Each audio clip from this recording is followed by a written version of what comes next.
Well, welcome everybody. I'm Marc Zimmerman. I'm a professor in the School of Public Health at the University of Michigan and co-principal investigator of the FACTS Consortium.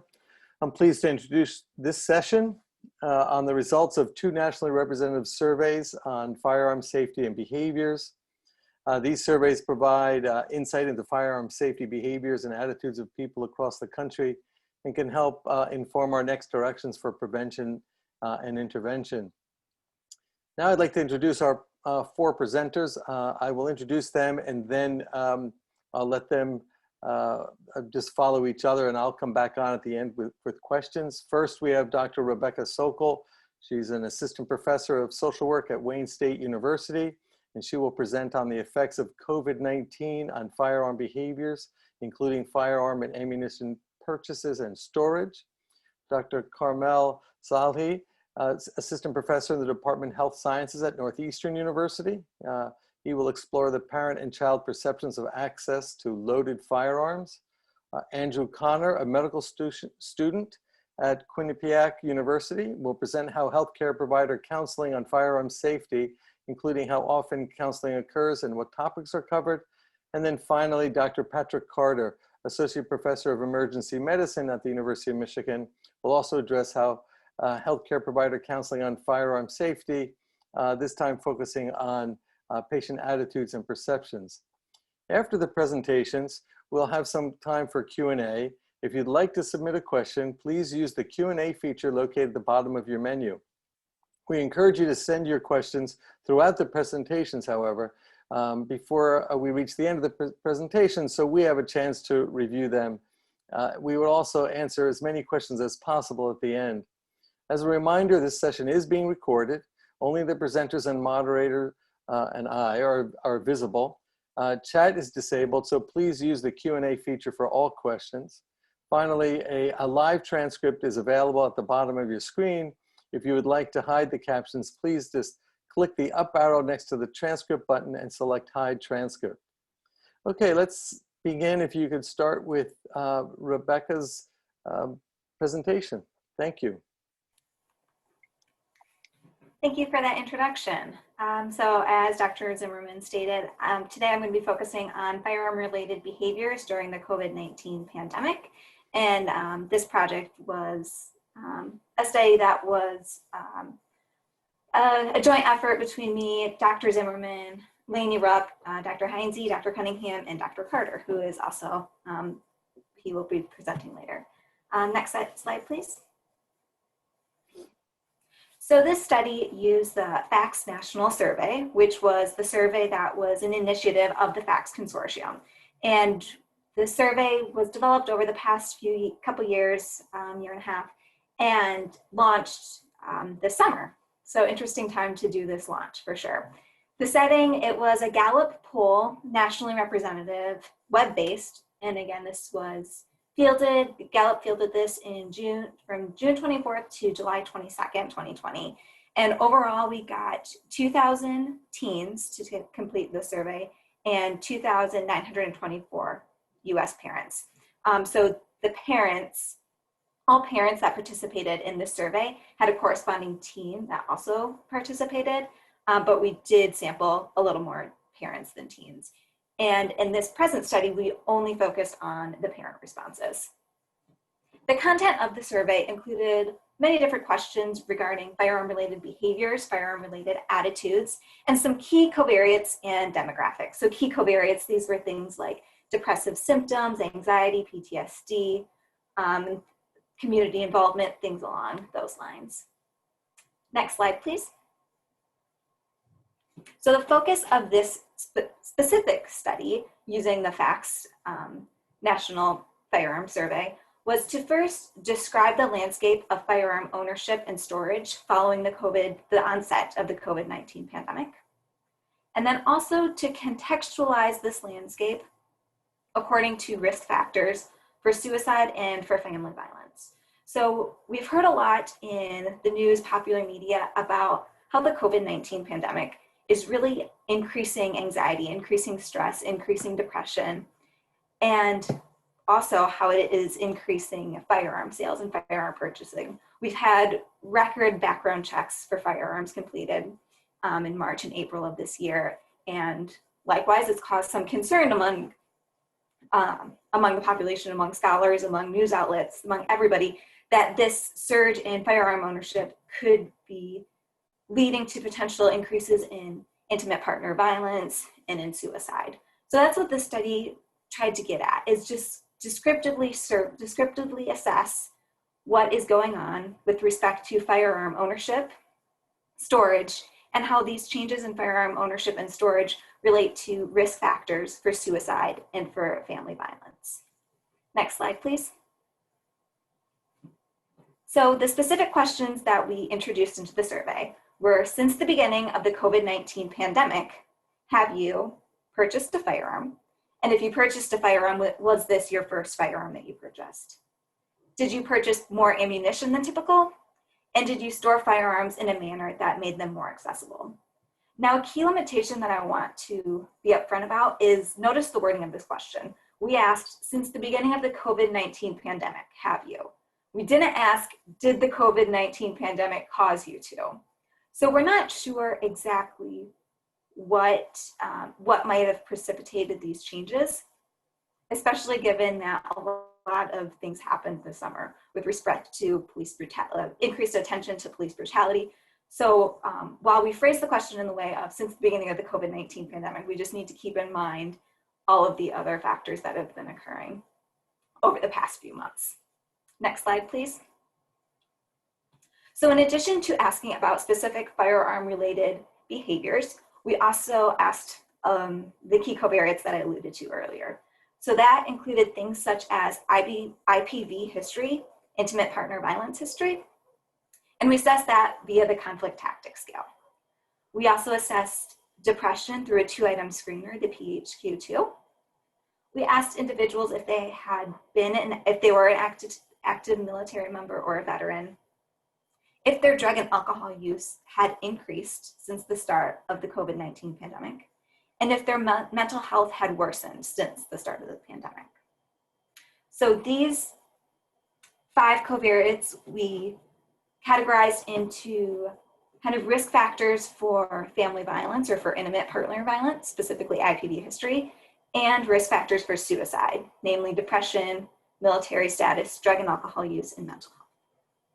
Next slide, please. Okay, you can just go through this. I included animation, so you can just continue clicking. One more click, perfect. Oh, sorry, two clicks back. That's perfect, thank you.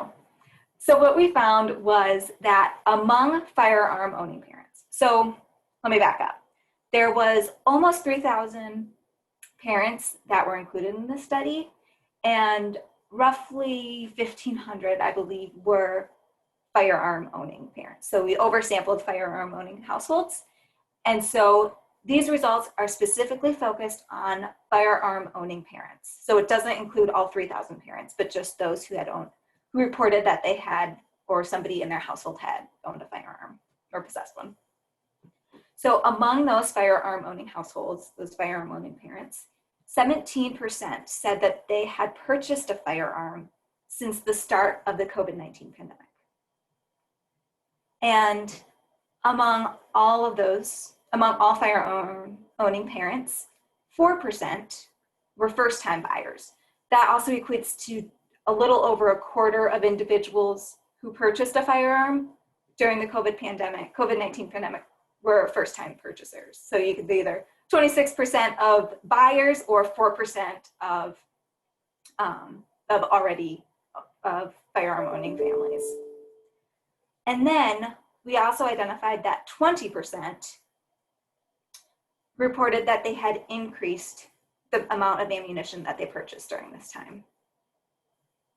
And 6% said that they had made changes to their firearm storage behaviors to either make it more accessible or less. 6% said that they had made changes to their firearm storage behaviors such that they made their firearms more accessible than pre-pandemic. And when we looked across those 5 risk factors for suicide and family violence that I mentioned in the previous slide, we didn't find any differences. And this was according to Pearson's chi-square test including waiting for population level estimates. So we didn't find any differences according to risk factors in these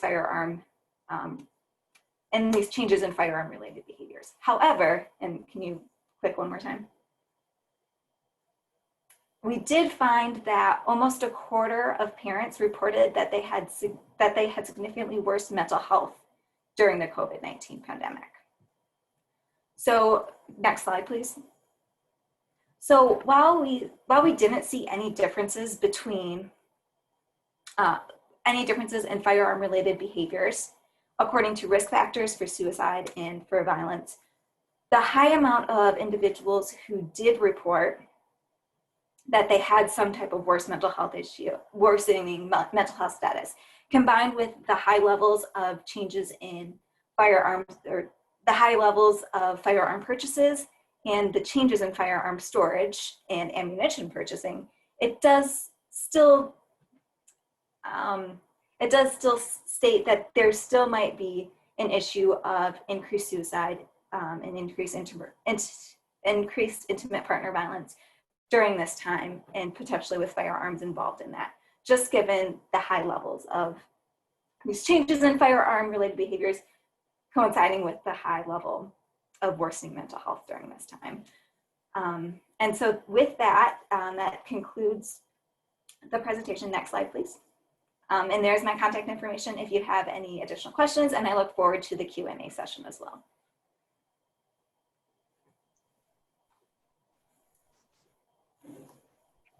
Hi. Hi, my name is Carmel Salhi. Today I'm going to be presenting the results from a nationally representative study conducted with my colleagues, Drs. Deb Asriel and Matt Miller, about parent and child report of adolescents' access to household firearms, drawn from our 2019 National Firearm Survey. Next slide, please. Briefly, before I begin, I just wanted to mention that I have no conflicts of interest to disclose, and the funding sources for this study are the Fund for a Safer Future, the Joyce Foundation, and NCGPR. Next slide, please. So to start with the motivation for this study, it's been well established that storing household firearms unlocked or loaded and unlocked is a major risk factor for youth suicide and unintentional injury.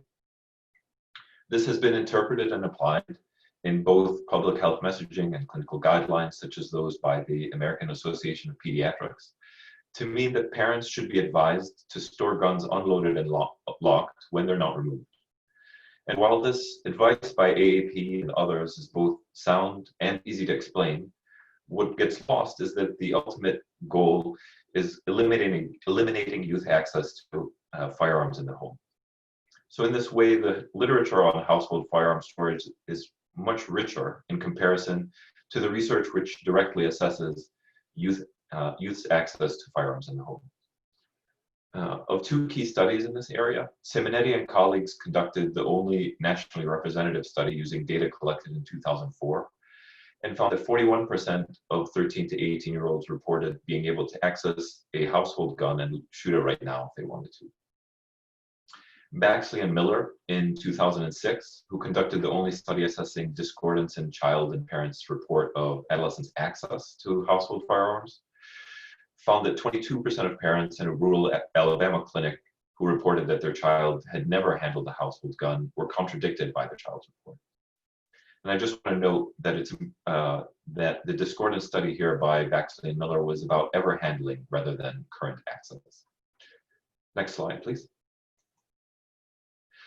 The present study uses a nationally representative sample of parents and their 13 to 17 children who live in homes with guns. The parents in this study included both gun owners as well as non-gun owners living in homes with guns. And we used the responses from these parents and adolescent pairs to answer 4 outstanding questions. How many adolescents report being able to access a loaded household gun? How do firearm storage practices modify adolescent self-reported access? Parents' report of their child's access to a household gun, and discordance in parent-adolescent dyads about the adolescent's access. Next slide, please. So moving on to the methods. Data for this study are taken from the web-based National Firearm Survey conducted by the research firm Ipsos in the summer of 2019. This sample is drawn from their knowledge panel, which is a panel of over 55,000 adults using address-based sampling. The target population for the 2019 National Firearm Survey was non-institutionalized adults residing in U.S. homes with guns. And both gun owners and parents of 13 to 17-year-olds were oversampled. Post-stratification weights adjusted for both benchmark demographic distributions, as well as population characteristics from pre-existing knowledge panel data, such as gun ownership. These weights render the results nationally representative for both the larger study and the dyad study here. Next slide, please.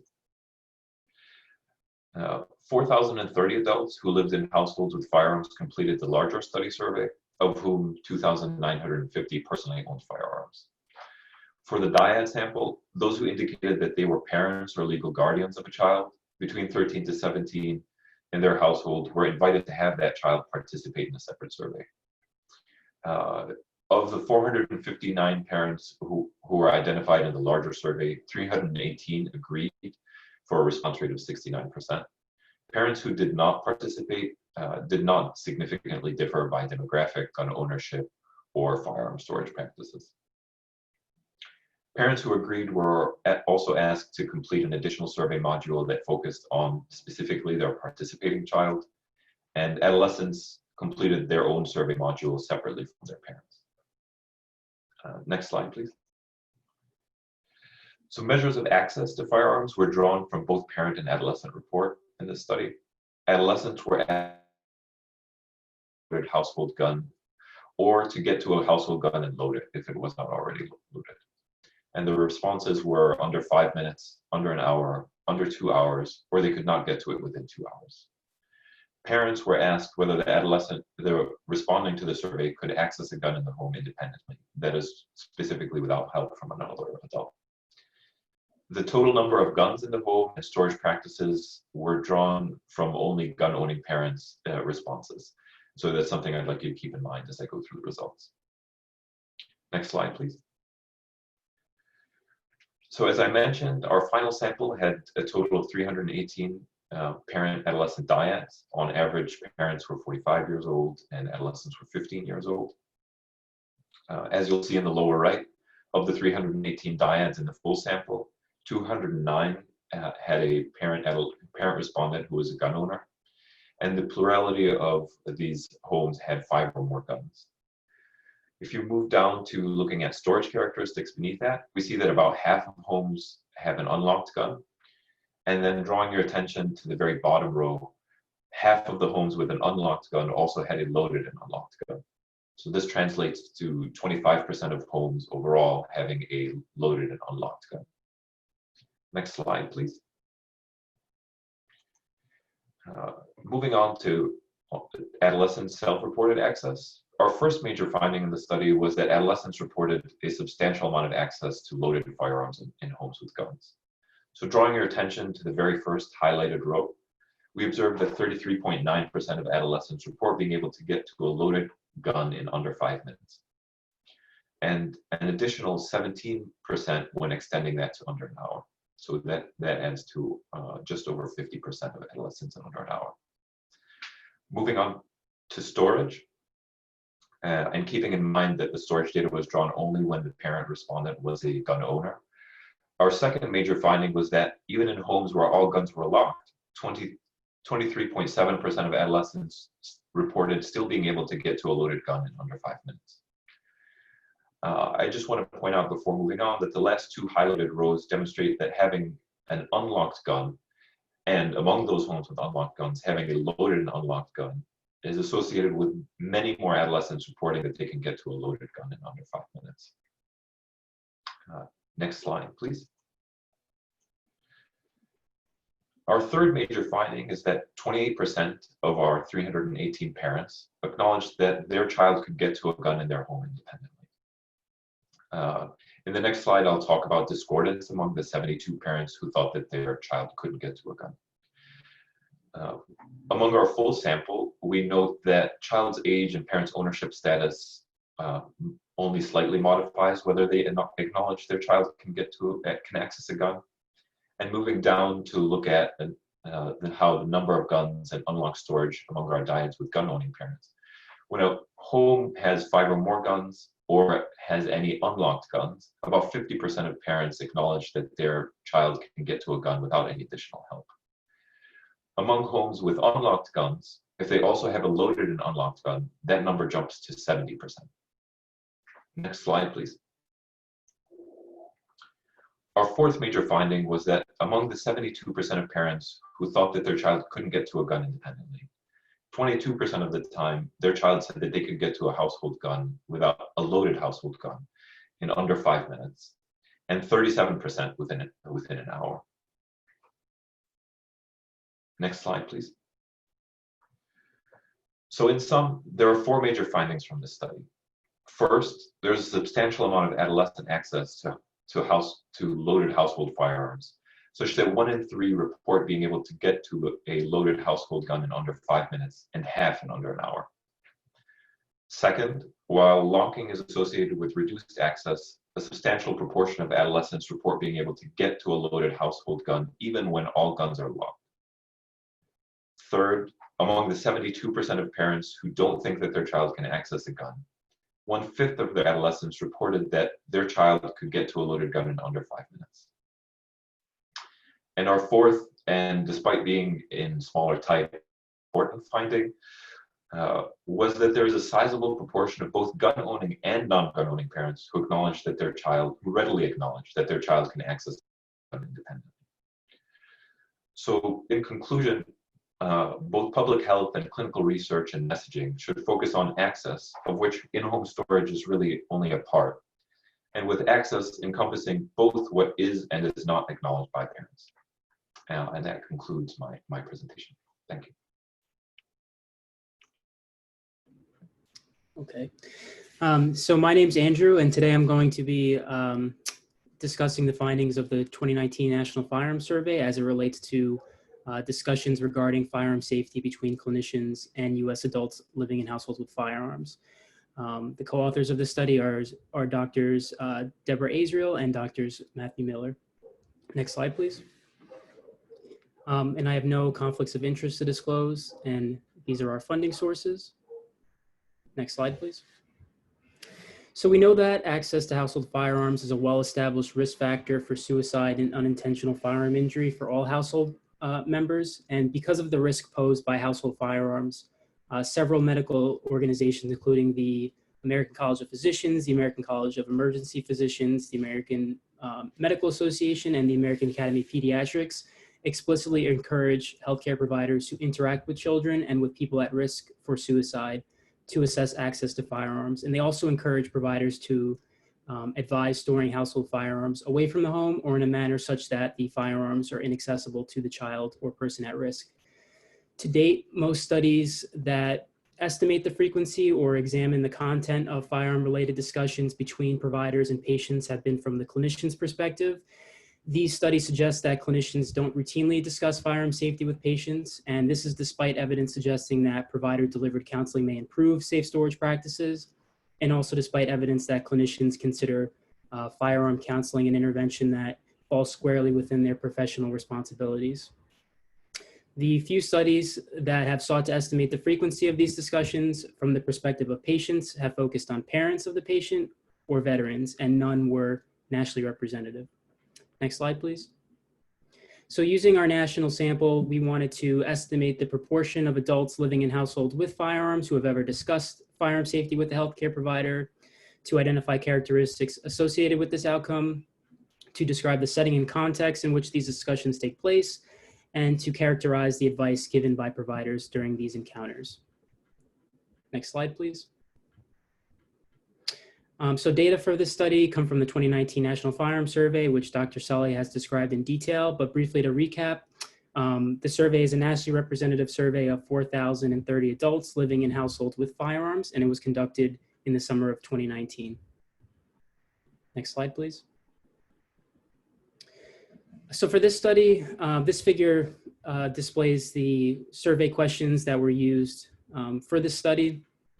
For this study, our primary outcome measure was respondents' answers to the question, has a physician or other healthcare practitioner ever spoken to you about firearm safety?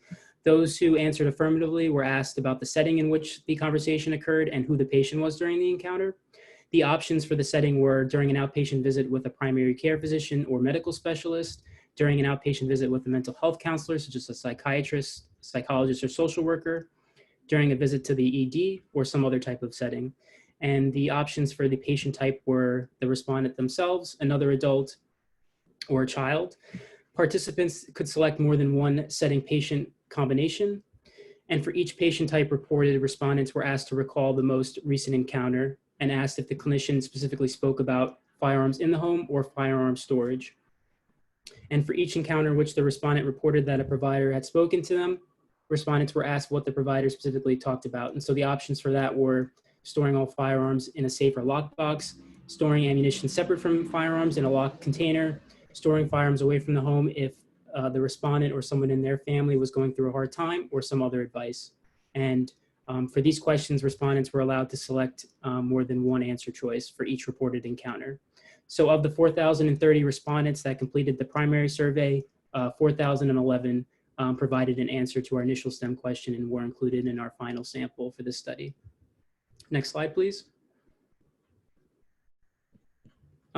So the figure on the right displays the proportion of respondents who indicated that they had discussed firearm safety with the clinician by respondent characteristics. I believe there's text that should be on the left.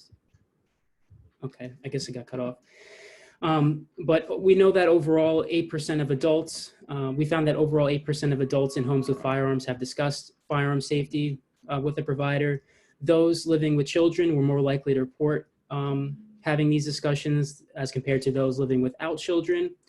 So 12% of those with children in the home indicated that they had discussed firearm safety with a clinician, compared to 6% of those without children in the home. And there was no significant variation by respondents' sex, racial or ethnic identity, education level, region, metropolitan status, or personal firearm ownership status. Next slide, please. So the figure on the right displays the proportion of reported encounters in which firearm safety was discussed by setting and patient type. So each cluster of bars represents the setting of the encounter, and each color bar represents the patient type. So we see that over half of the encounters reported were outpatient visits with a primary care physician or medical specialist, as indicated by the cluster closest to the y-axis. And as we move down the x-axis, we see that 20% of encounters reported were outpatient visits with the mental health counselor, 13% were visits to the ED, and 13% occurred in some other setting. But regardless of the setting, most encounters occurred when the respondent was the patient, so representing 56% of reported encounters as indicated by the sum of the green bars, or when a child was the patient, representing 31% of reported encounters as indicated by the gray bars. Less often, another adult was the patient. Next slide, please. So the vast majority of respondents who had been spoken to about firearm safety reported that the clinician specifically spoke about firearms in the home or firearm storage in more than one encounter. So 48% said that the clinician advised storing all firearms locked, 32% said the clinician advised storing ammo separate from firearms, and 16% said the clinician advised storing firearms away from the home if someone in the household was going through a crisis. Next slide, please. So while the most common advice recalled by respondents was to lock all firearms in the house across all clinical settings, the additional advice varied by context and who the patient was. So for example, removing firearms from the home was rarely mentioned in pediatric settings. Among respondents who were spoken to in an encounter in which a child was the patient, only 4% reported that the clinician advised removing firearms from the home. But when an adult other than the respondent was the patient, removal was discussed in more than half of the encounters. Next slide, please. So some limitations I want to point out. Because we focused on people living in homes with firearms at the time of the survey, we don't estimate the proportion of adults who had ever lived in a gun-owning household who had spoken to a clinician about firearm safety. So it is possible that the true proportion of adults who have ever spoken about firearm safety with a clinician is higher than what we report. if a substantial number of adults have acted on advice to remove firearms from the home.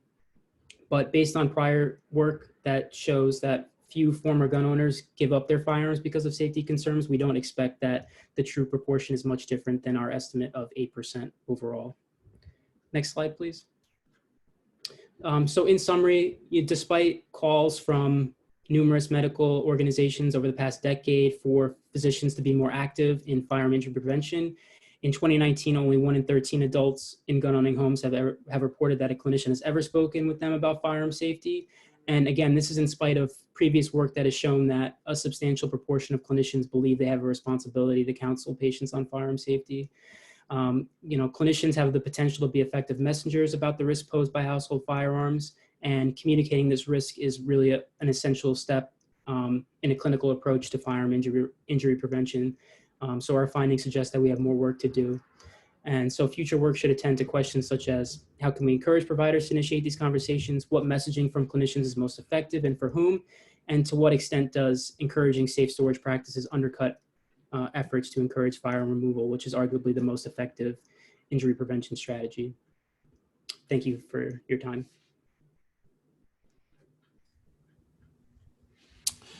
Thanks, Andrew. And I'm Pat Carter. I'm going to talk about our Facts National survey, and sort of in parallel to the data that Andrew showed, although among a slightly different patient population. Next slide, please. So I won't belabor some of these background points because they've been made extensively by the other speakers, but firearm access remains the single largest modifiable risk factor for firearm injuries among children and teens. And we know that when done with high quality interventions around screening and counseling, we can improve safe storage of firearms in the home of children and teens and reduce risky carriage among higher risk youth who are admitted to trauma units. And despite recommendations from national medical organizations to do this type of anticipatory guidance with patients, we know that it remains low when we look among populations of clinicians. And as Andrew already alluded to, while we have frequently surveyed clinicians about their activities, there's little research that's really focused on the patient perspectives about counseling and their experiences about screening and counseling practices. And there's a little research that's been looked at among nationally representative samples across the nation. Next slide. So in this study, we are intended to estimate the proportion of parents and teens who report discussing firearm safety with a healthcare provider. And we did that in comparison to other regularly discussed safety practices that are included in standard anticipatory guidance with pediatric and adolescent patients. And we sought to understand what were the components of these conversations, as well as did the folks who had the conversations make any changes to their safety practices based on counseling behaviors currently done by clinicians. And then to characterize parent and teen perceptions and attitudes towards this type of counseling on firearm safety. Next slide. So Rebeccah already spoke a little bit about the methodology here, but this is a nationally representative sample of parents of high school age teens, so teens between the ages of 14 to 18. The survey was conducted by Gallup and was done just recently in June and July of this year. And so these results are really a first cut and hot off the press of what we've just recently looked at. The survey sample included a little over 2,900 parents and 2,000 of their teens between the ages of 14 to 18. And germane to the data that we're presenting here, almost 95% of the sample reported having a regular primary care physician or healthcare provider from whom they received, their teen received regular care. So in this study, we look primarily at measures around parent and teen experiences, discussing firearm safety, safety changes that were made in response to any counseling that they did receive, and then their perceived importance of healthcare safety around healthcare counseling around firearm safety. Next slide. So here you can see a schematic of a number of different behaviors that physicians and healthcare providers across the board do counsel around. So along the x-axis are teen mood, including issues around depression and anxiety, teen alcohol or drug use, sexual risk behaviors, seatbelt use, bicycle helmet use, driving safety, and firearm safety. And the punchline here is that Firearm safety is the lowest reported behavior that that parents and their teens both report being asked about in the clinical setting. So about 15% of parents and about 10% of teens report that in the past 5 years, their healthcare provider addressed the issue of firearm safety in some way, shape, or form during a clinical visit. Next slide. Whoop. So looking at what were the components of these conversations, and Andrew touched a little bit upon this. And again, these are sort of check all that apply. So they could have addressed any of these issues during this, this counseling among those who received it. The most discussed issues were the presence of a firearm in the home and the way that that firearm was stored. And similar to what Andrew and his team found in their survey, the least discussed items were around how you store firearms or remove them from the home during crisis moments, so such as when a teen is depressed or at risk for harming themselves, or if they're having behavioral problems where you're concerned about the teen carrying a firearm or removing the firearm and using it in a dangerous way. And so, so we're seeing a definite similarity between these populations in terms of the types of behaviors that are addressed, but not addressing all gun safety measures. Next slide. So when we look at what parents and their teens tell us around making changes in response to this counseling, we see that less than 10% of the parents who reported they received counseling around firearm safety actually made a change to their firearm safety practices. Among that very small group, the changes that they made primarily were around discussing firearm safety with their teen or moving the firearm to an inaccessible part of the home. Very few, under 20%, removed the firearm from the home temporarily or reported starting to use a safe storage device that they already had in the home, or started using a safe storage device that may have been given to them during the visit. Next slide. When we think about what's the perceived importance among parents and their teens, both parents and teens, a minority of parents and teens felt that this was an important issue for healthcare providers to discuss. Teens felt a little bit more strongly that it was an issue that should be addressed during primary care visits, but across the board, less than 30% of both parents and teens thought that it was important enough that it should be addressed in a regular primary care visit. Next slide. When we look at that, broken down by firearm owners and non-firearm owners, we see that there's a higher perceived importance to discussing this issue among non-firearm owning families than among firearm owning families. Next slide. So I think important to being able to have these types of discussions and do this type of counseling is trust between the healthcare provider and their patients. And what we can see is that in general, there is pretty good trust between parents and teens and their healthcare providers to talk about general health topics, even controversial issues like vaccines. But when we hit the topic of firearm safety, we see that there's a much lower level of trust among parents and their teens to having a healthcare provider counsel around this topic. And that drops to under 20% among firearm owning families. Next slide. So I should highlight a couple of limitations. So this is a nationally representative sample of parents and their teens. So the conclusions and the data that we showed pertain specifically to families who have teenagers at home. It is not the full range of potential parents or adults who might receive counseling. And due to the cross-sectional nature of the study, we're not able to draw causal inferences underlying some of these issues that we found. And as with any survey, there's the potential for some social desirability and self-report bias. Next slide. But I do think the results highlight both challenges and opportunities. So there's certainly low levels of counseling going on now, but there is the opportunity to design high quality interventions that can both address provider issues as well as address the issue of safe firearm counseling among families who own firearms, as well as families who may interact with other places where firearms are kept. And I think that there's a lot of opportunity here to increase that provider trust and knowledge around firearm safety, as well as how they do interventions in high quality ways that can lead to much more prevention and safety and harm reduction around this topic. Next slide. And I think that's it.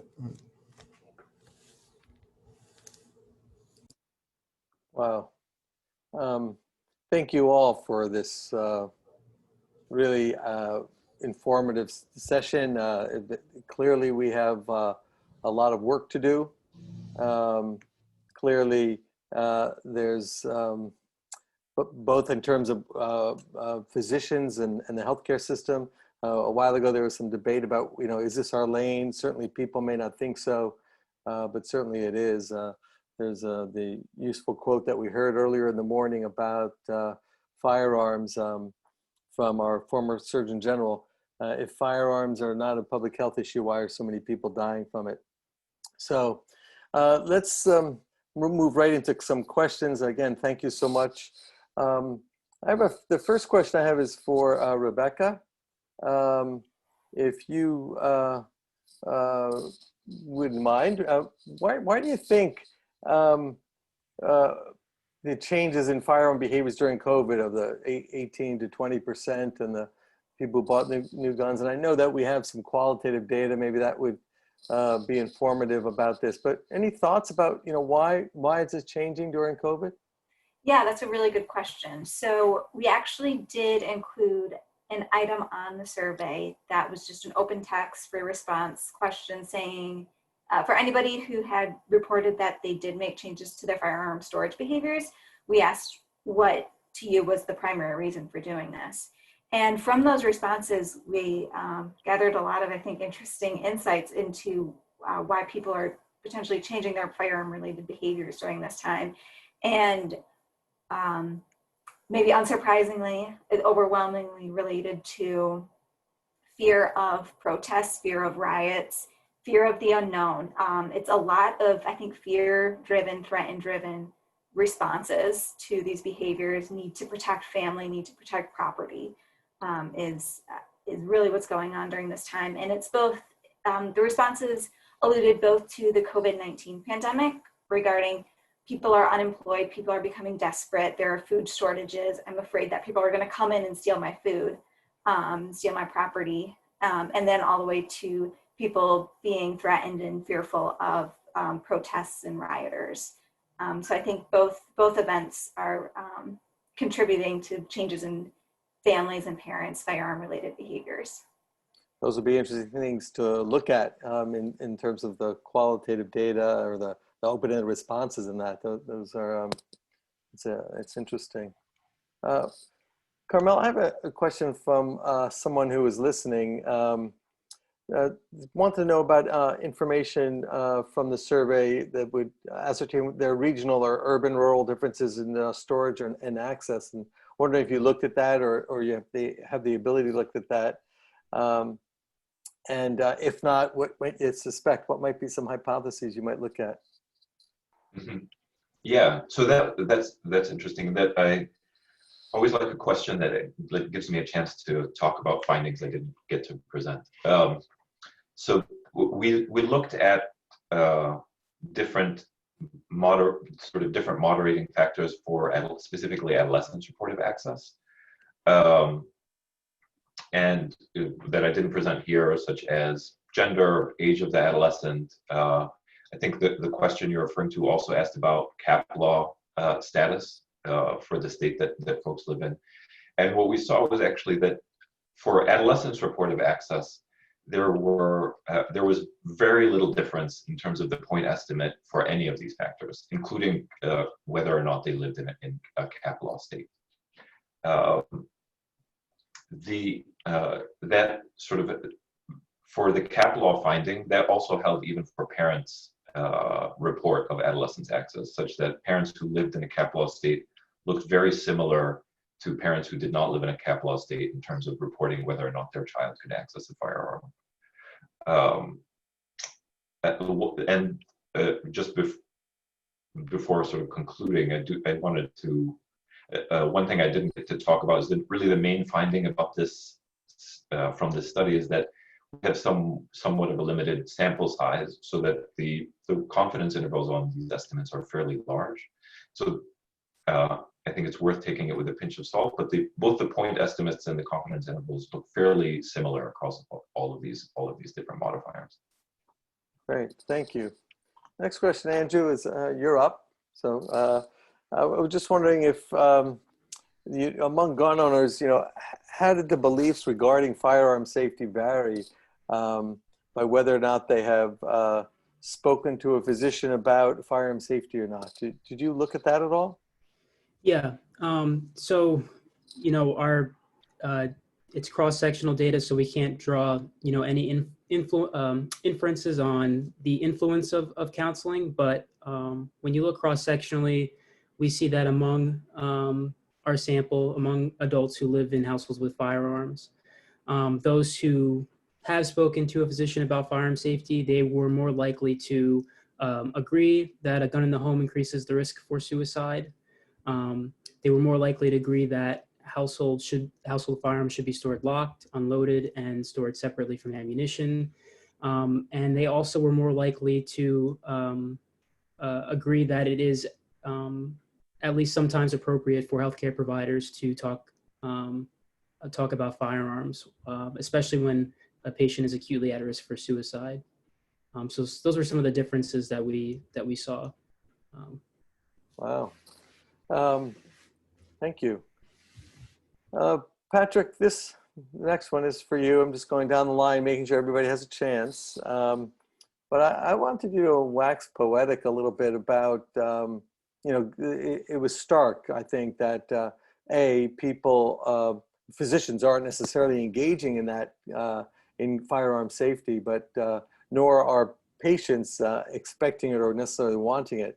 How do we change that? What do we need to do? What are some of the thoughts you might have that we could, if you were king for a day, how would you change that? That's a great question. So, I think one, we have to normalize asking about it. So I don't think it's done in any sort of regular standard way. And so I think normalizing it as an anticipatory guidance behavior, the same way we do with multiple other risk behaviors for teens, is really important. And then I think having providers who are have some basic level of knowledge and education about firearms and how firearms operate is important. I think that gun owners don't want to hear from a physician who has never handled a gun or used a gun how to safely store their gun. And so I think having a basic level of knowledge around operating firearms, or at least knowing how they operate, is important for helping to counsel around safety. And then I think doing high quality interventions that establish trust with the patient and work around shared values. I think that we can all get around the idea that we don't want children and adolescents to die from firearm related injuries. And so when that's the starting point, I think we can effectively counsel our patients around the issue. So it's not done in an antagonistic way. It's done in a shared decision-making way, the way we do with many other risk behaviors. Well, great. Thank you so much for that. I think, change is difficult. And I think you're right. Having the experience is something that's really important. Oh yeah, absolutely. One more thing, just so there was just somebody who posted in the chat a very important point, which is that physicians aren't the only members of the healthcare team. And so there are lots of members of the healthcare team who could do counseling. And so we often physicians talk about the overload of things, that they're really busy and they don't have the time to do all of these types of interventions. And they may not, in fact, be the best members of the team to do the counseling around this behavior. And so I think it's important to recognize that. And I think it's actually from Terry Richmond, and she brings up a really important point. Yes, thank you, Terry. I did see that. We are at the end.